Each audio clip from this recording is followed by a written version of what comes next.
should be like you, Mel.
Ultimate on-demand destination for the UK's best fan-led football podcasts. Want authentic supporter insight on all things Bournemouth? Follow Up the Cherries in all departments on the TalkSport Fan Network. Club-dedicated content created by the fans, for the fans. Search TalkSport Fan Network.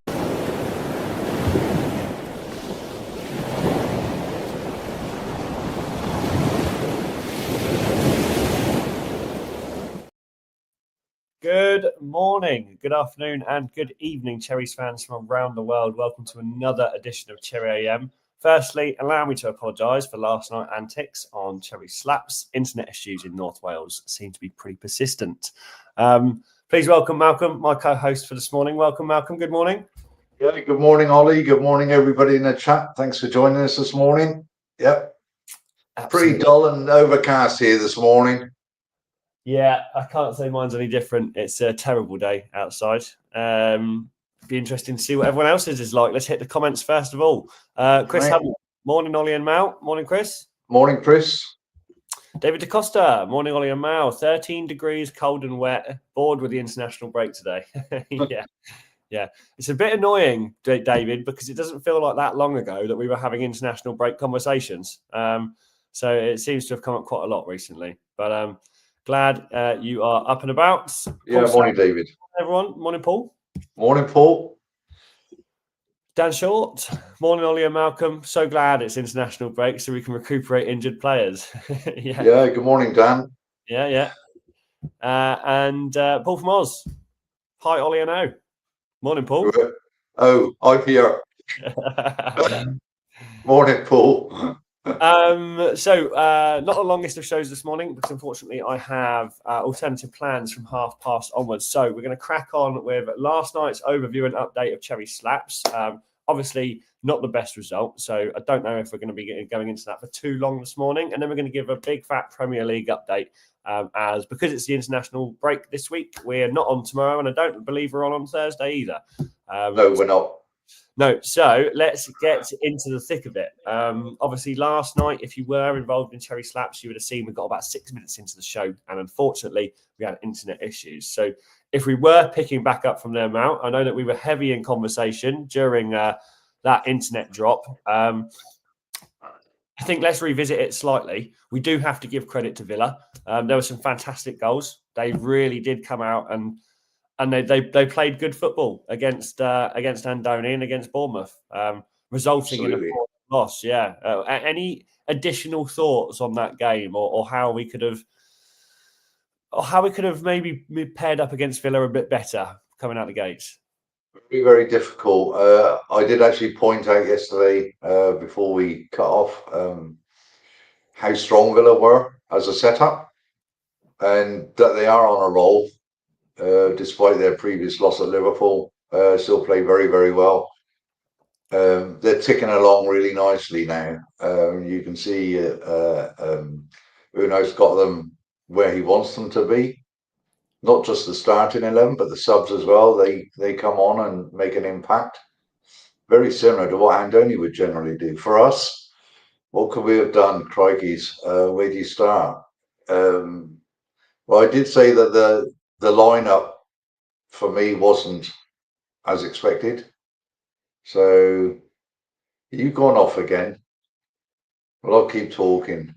So Andoni's lineup wasn't particularly what I would have expected, and probably some of the fans as well. I don't really know. I think in hindsight, we can really. I was just saying, in hindsight, it's a good thing to have. Maybe he wouldn't have started that starting 11. But having said that, I'm going to give full credit to Villa for the way they set up, the way they played. I mean, actually, if you're a Villa fan, they must have been rubbing their hands thinking, crikeys, we didn't expect a performance like this against a team like this. So hats off to them. It was just a very, very bad day at the office for Bournemouth. Yes. Yeah, it was indeed. Obviously, one of the bigger points I want to bring up is the Semenyo penalty. Okay. I think, obviously, we can... Villa were fantastic, you're right. And if this was Cherry Slaps, I think we'd go more into how good Villa were. But luckily for us and luckily for everyone watching, this isn't Cherry Slaps. This is Cherry AM. So let's give some credit to Villa, but let's skip it a little bit and let's talk about this Semenyo penalty, because do we reckon Semenyo should have taken it, first of all? Questionable. It's worth throwing out there, isn't it? Yeah, I think it is. I think it'd be interesting to know everyone's opinions on that, because in my opinion, I don't think I'd have picked Semenyo. I'd have picked Krupi. I'd have picked Krupi. Yeah. He was on the field after 63 minutes. Penalty came 4 minutes later. And we know that he can score penalties in his time at Lorient. Yep.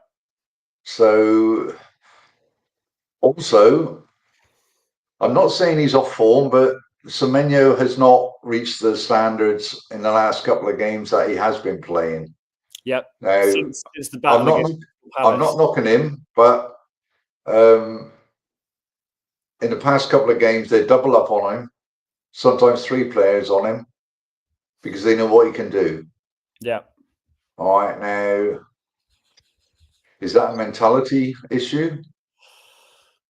It could be. It could be. I'm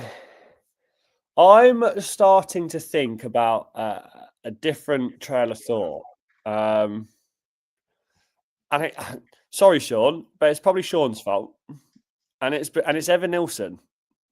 Mm-hmm. And the reason I want to bring that up is, again, Sean's done a really good argument. I'm not sure if you've seen the post on Facebook, but there's about 40 comments on it now. And there's people agreeing, people disagreeing about stats and not stats and this, that, and the other. And I think it's a fantastic post because it really has brought a ton of engagement and a ton of different comments.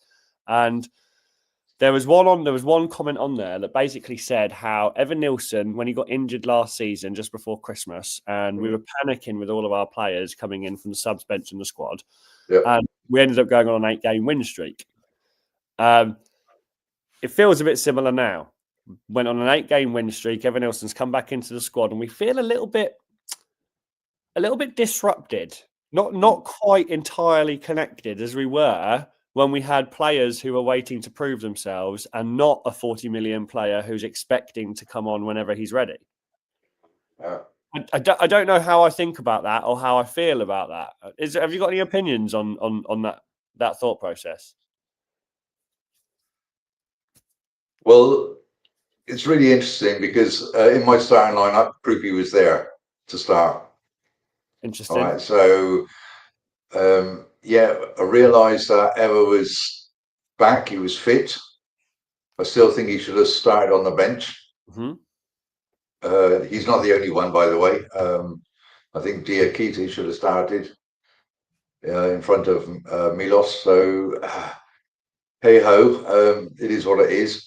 But yeah, isn't it odd that the changes that Andoni made, he did a big swap, didn't he, in the League Cup game against Brentford, and it all went pear-shaped. Yep. So that was the thought process that went through my mind on Sunday evening. You know, how has this happened? Why is the performance below par? Could it have been that? Could it also been the issue? Could it have also been the issue with Smithy going off so early?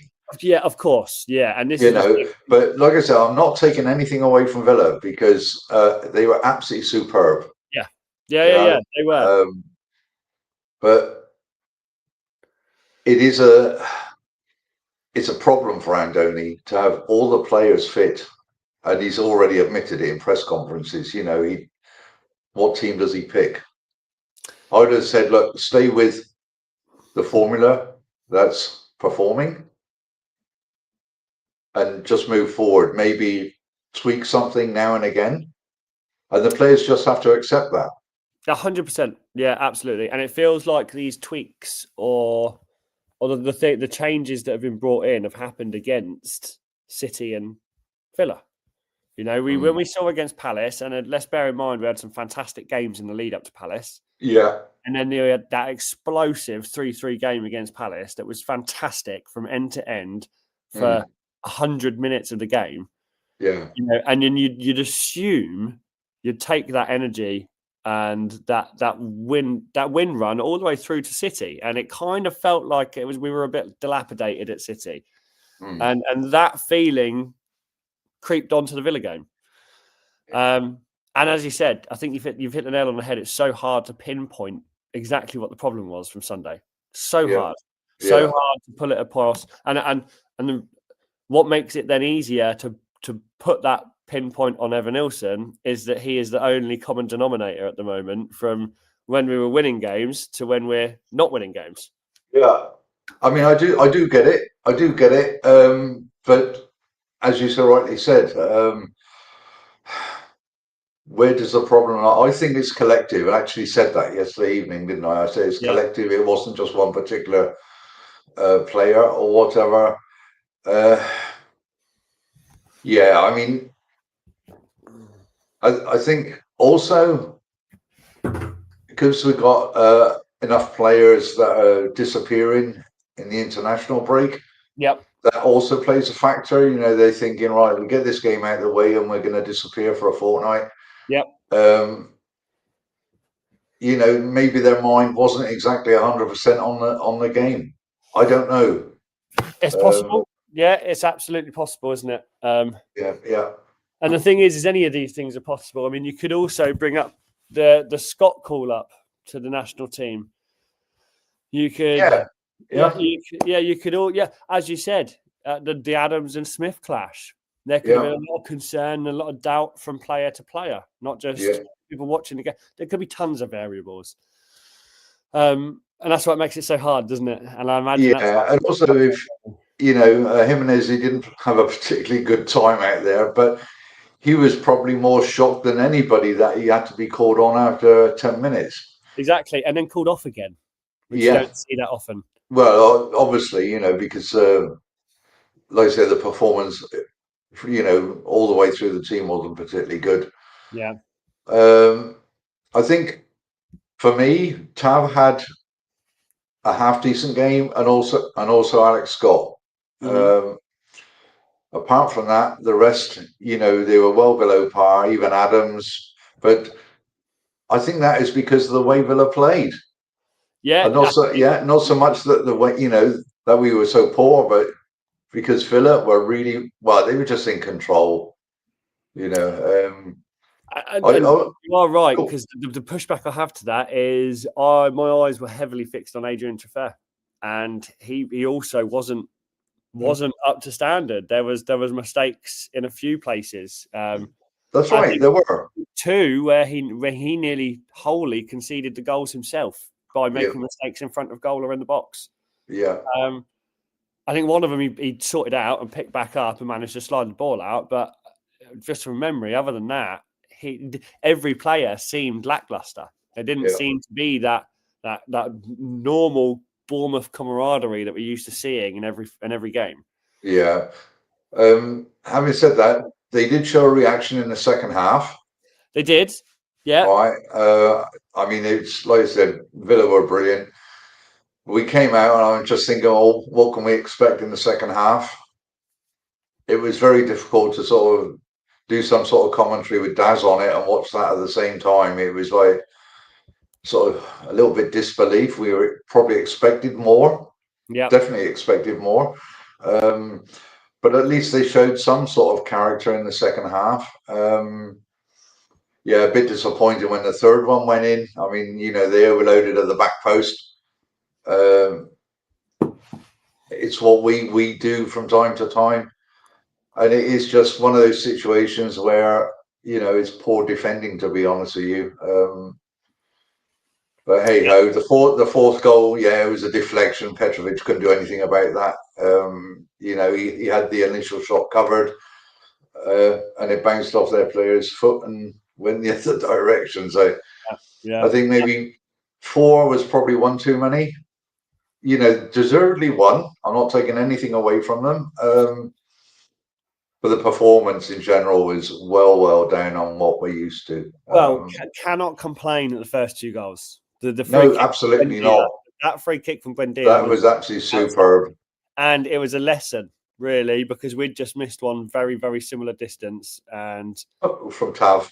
Yeah. And again, not sure why Tav was on it. Strange decision there. The difference between the two, Tav went for power and the Villa one went for feeling. Yeah, exactly. Yeah. And it was absolutely wonderful what he actually did. The way he got that over the wall, right? Well, it wasn't exactly into the corner, but it's far enough away from Petrovic. Yeah. Superb. And similar for Onana. His game. Also, his goal also was fantastic. The low strike into the bottom corner was, again, great goal. Great goal. And they both deserved it. I think the most important thing to remember here, and I know that you'll echo these thoughts and feelings, Mal, is that we were never going to have the perfect season. This isn't our time to have the perfect season. As you know as well as I do, we're still only 2 or 3 years into a 5-year plan. We've got a couple of years left to grow and get to the stability that we want. We're going to have games like this, unfortunately. Of course we are. And they're hard to watch, as it was for me, as it was for you, as it was for Daz and everyone else watching along. Tough to watch, but we've got to have these games. And I think the reason I say that is I saw this morning on the AFCB fans page. I know it's an unregulated page, and there were some fans that were kicking off because we should be playing better and acting better because we were trying to achieve so much higher and so much more. And I couldn't disagree with it anymore. I really couldn't. I think the way that we've started our season and the fact that we're still in the top 10 and we're battling, one game or two wins could really change the whole look of the top 10, the top 6. Yes. I think, fans need to be a little bit more focused on performances. The hype is obviously, when you hit second place, the hype is all about the E word, which I still, don't want to discuss. We're 10 games in. We haven't won anything. You don't get any prizes after 10 games, do you? No. And this is what I mean.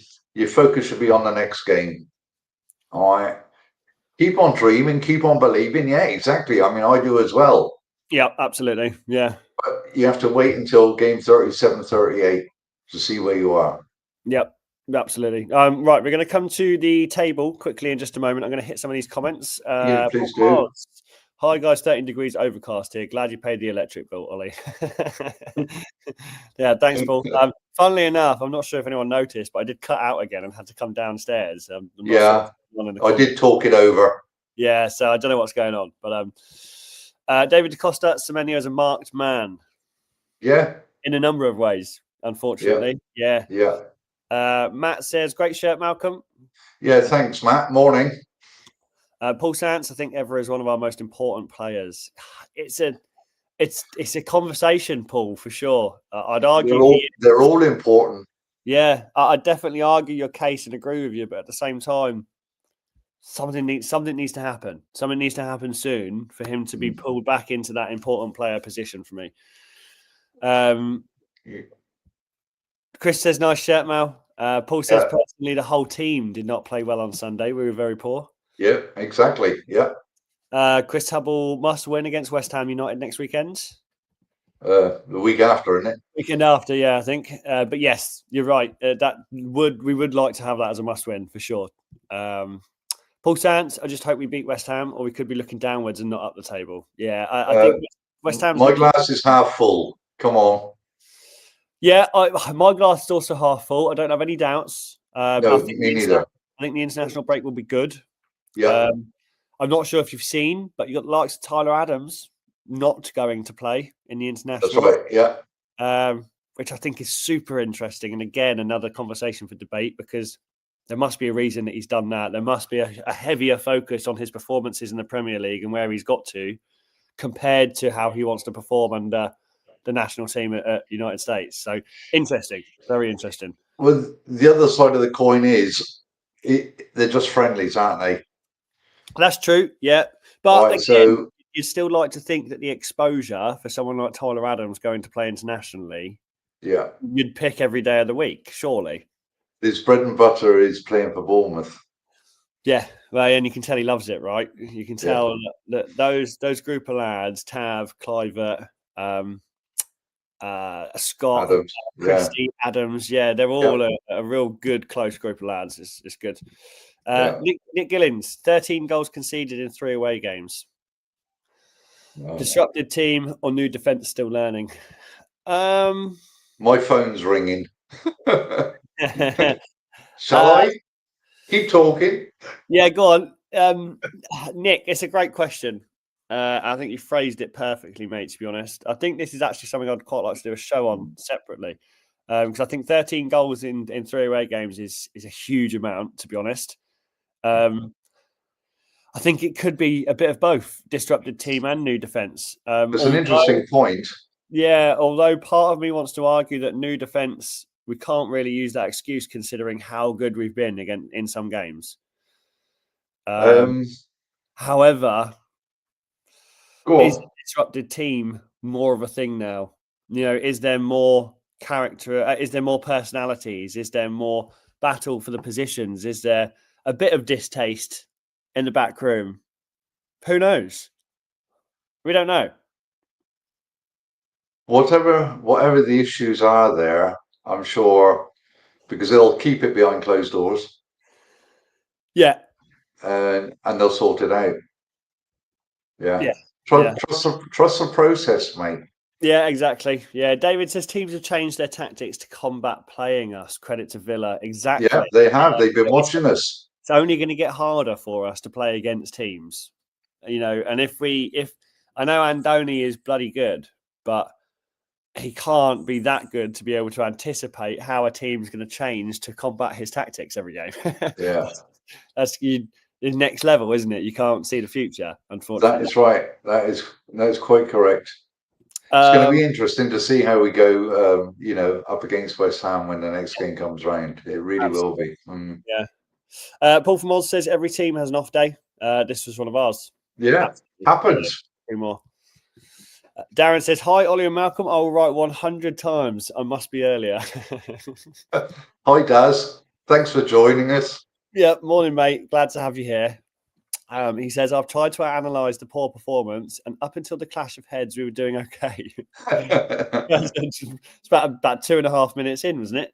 3 minutes, yeah. 3 minutes, yeah. I really believe that rocked the players and upset our game, and we simply couldn't recover from that. Now, Daz, I will absolutely back that comment if we come out against West Ham like the Bournemouth that we know. If that's correct, then you're spot on, and it rocked us, which it definitely could have, then we need to be coming out against West Ham as we used to coming out, as we came out against Palace, as we came out against City. We came out against City and we were, firstly, an offside goal from Krupi in the first. Well, we were on the front foot, weren't we? Constantly attacking. I don't know what happened this weekend, but something dropped and it happens. It happens. We write it up and score it up. It's a bad day at the office, as you said. Right, unfortunately for this morning, I've got 5 minutes left. So let's jump in to the Premier League table. Darren says 100% agree with everything you were saying. Thanks, Daz. Thanks, Daz. Feel better. Football table, Premier League. So we have dropped down into 9th place. Now, please bear in mind that's not a scary position. Because between us in 9th place on 18 points and Chelsea in 3rd on 20 points is 1 game difference. One game. That's all it is to get from ninth to third. So please bear in mind that over the next few games, up until Christmas, New Year even, it's going to be a crazy dash of leapfrogging from every single team in this league. Yep. Fully agree. Like I said, you haven't won anything after 10 games, have you? No, you absolutely haven't. No. Positions in the table don't mean a thing at this stage of the season. No, It's just a talking point. Yeah, I've seen Arsenal fans see the City games recently and start thinking, oh no, we might have had a really good start to the season. We might be on 26 points, but anything can change at any moment in time. You can have 3 bad games, 3 losses, and that could put you straight back down. An incredible looking season. And I don't want to keep comparing this to the Leicester City season, but my God, it looks very similar. Yeah, I mean, that's another thing. It's not necessarily for our benefit, Mel. I mean, for any club, for a club that's not necessarily top 6, a Sunderland, that would be fantastic. Even a Spurs jumping in and getting a first or second would be huge, really. If you think about it in the grand scheme, it would be a shock. Yeah, wouldn't it just? I think Villa up there, they're 6th now. Palace, they're doing all right. I know they're sat at 10th, but they're still 17 points. A game or two could change the entire outlook for them. I'm not entirely convinced. Darren says you are correct. A topsy-turvy table. If Wolves win all remaining games, they can finish in European. Can you see that happening, Daz?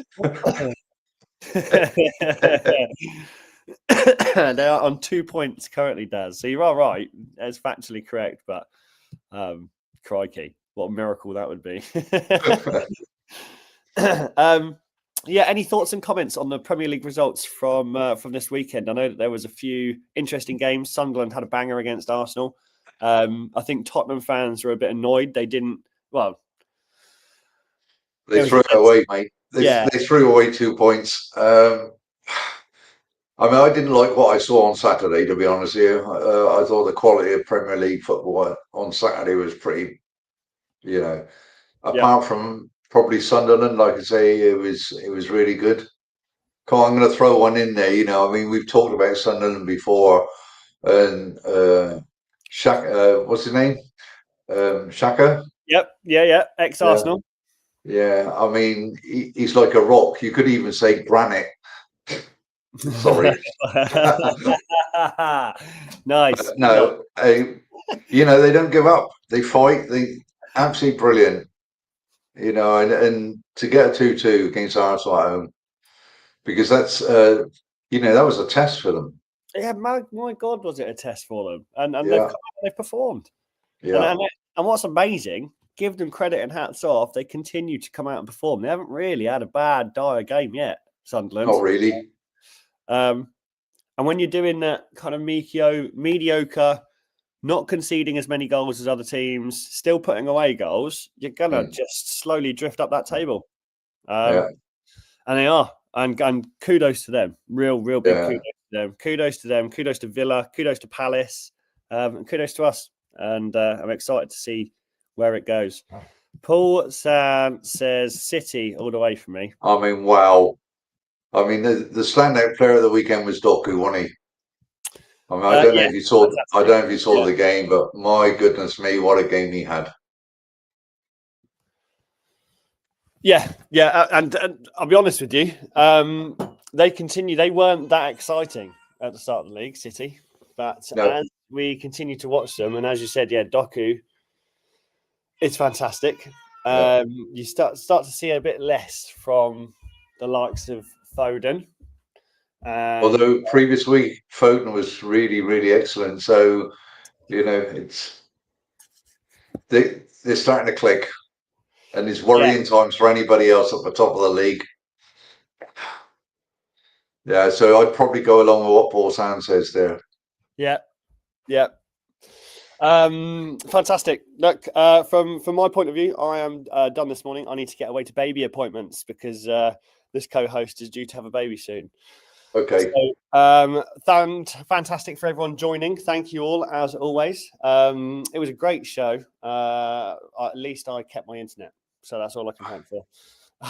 Malcolm, I know that we're not due to be on tomorrow or on Thursday. It could change, but we may make an appearance Thursday. I've quite enjoyed this morning.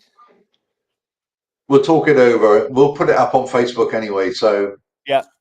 All right. Yep, absolutely. But for now, I hope you have a great day. I hope everyone in the chat has a great day. And up the cherries, and I'll see you at some point this week.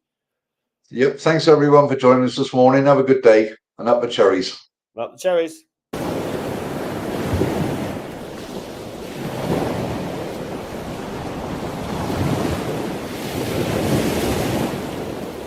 TalkSport Fan Network. The ultimate on-demand destination for the UK's best fan-led football podcasts. Want authentic supporter insight on all things Bournemouth? Follow Up the Cherries in all departments on the TalkSport Fan Network. Club-dedicated content created by the fans, for the fans. Search TalkSport Fan Network.